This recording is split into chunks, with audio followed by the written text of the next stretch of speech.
మిడతల ఆకారంలో కనబడే సైతానిక demonic locust అంటారు వీటిని.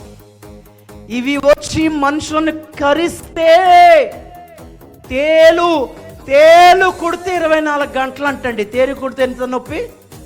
24 గంటలు. కానీ ఈ మిడతలు కరిస్తే 5 నెలలు నొప్పి అంటండి. 5 నెలలు చచ్చిపోతే బాగుంటుంది అని సావును వెతుకుతారట. తప్పించుకోవాలనుకుంటున్నారా? ముద్ర స్తోత్రం చెప్పుకుంటూ ఒకసారి ఎలా తప్పించుకుంటారు? కాబట్టి జరగబోవు వీటి నెలను మీరు తప్పించుకొని మనుష్య కుమారుని ఎదుట నిలబడుటకు శక్తి గలవారైతే దాట్స్ గ్రేట్ అన్నాడు దేవుడు. స్తోత్రం కూడా సరే.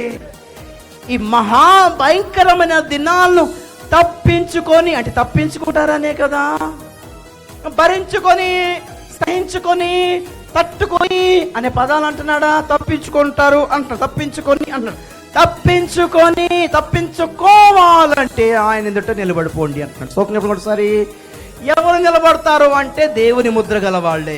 ఎవరు ముద్ర గలవాళ్ళు అంటే సున్నతి, ఆత్మ సంబంధమైన సున్నతి చేత నీతి అనే ముద్ర కలిగిన వాళ్ళు, పరిశుద్ధాత్మను పొందుకుని శరీర విమోచన కొరకు మూలుగుతూ ప్రసవ వేదన పడుతున్నవాళ్ళు,